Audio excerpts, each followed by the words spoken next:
আলহামদুলিল্লাহ নাহমাদুহু ওয়া নুসাল্লি আলা রাসূলিল কারীম আম্মা বা'দ। আমি মোহাম্মদ ইবাদুল্লাহ সালিম আইডিয়াল কুরআন হিফজ মাদ্রাসা নাজা বিভাগের একজন ছাত্র। আজ আমি আপনাদের সামনে দাঁড়িয়েছি মাদ্রাসার গুরুত্ব সম্পর্কে কিছু কথা বলার জন্য। বক্তব্যের প্রথমেই কৃতজ্ঞতা প্রকাশ করেছি অতম মাদ্রাসার সম্মানিত পরিচালক আমার প্রিয় শ্রদ্ধেয় উস্তাদ হাফেজ মোহাম্মদ মুরাদ হোসেন, যিনি নির্লস পরিশ্রম ও ত্যাগের মাধ্যমে আমাদেরকে দিনের আলোয় আলোকিত করেছেন। এছাড়াও উপস্থিত আছে আমার প্রিয় সহপাঠী, ছোট বড় সকল শিক্ষার্থী এবং শ্রদ্ধেয় ছাত্র মণ্ডলী। আপনাদের সকলকে আমার পক্ষ থেকে জানাচ্ছি আন্তরিক ইসলামী শুভেচ্ছা ও সালাম। আসসালামু আলাইকুম ওয়া রাহমাতুল্লাহি ওয়া বারাকাতুহু।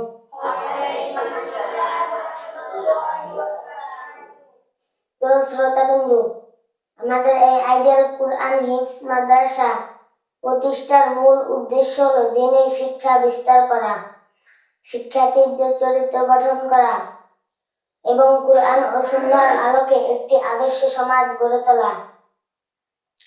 আমরা বিশ্বাস করি কুরআন শুধু মুখস্থ করার বই নয়, বরং এটি জীবন পরিচালনার পূর্ণ দিক নির্দেশনা।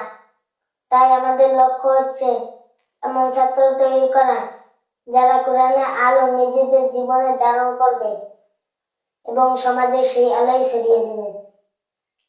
আমাদের মাদ্রাসায় শুধু হিফজ নয়, পাশাপাশি বাংলা ইংরেজি ভাষায় দক্ষতা অর্জনের বিশেষ ব্যবস্থা রয়েছে, যাতে শিক্ষার্থীরা দুনিয়া ও আখিরাতে উভয় ক্ষেত্রে সফল হতে পারে। কোরআন ও সুন্নাহ অনুযায়ী জীবনযাপন প্রতিটি মুমিনের কর্তব্য। ঈমান ও আকীদা সংরক্ষণ করা আমাদের জীবনের সবচেয়ে গুরুত্বপূর্ণ দায়িত্ব।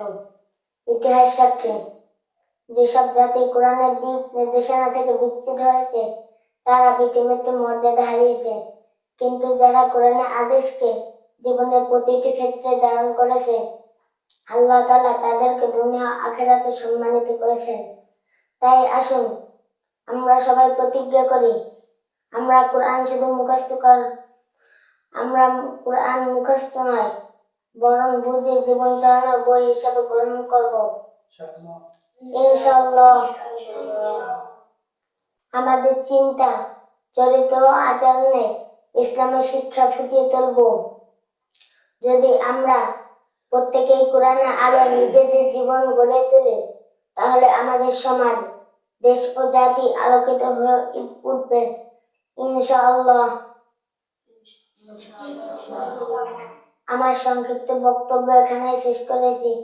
সবাই আমার জন্য দোয়া করবেন যেন আমি কোরআনের খেদমতে নিজেকে সম্পূর্ণভাবে উৎসর্গ করতে পারি।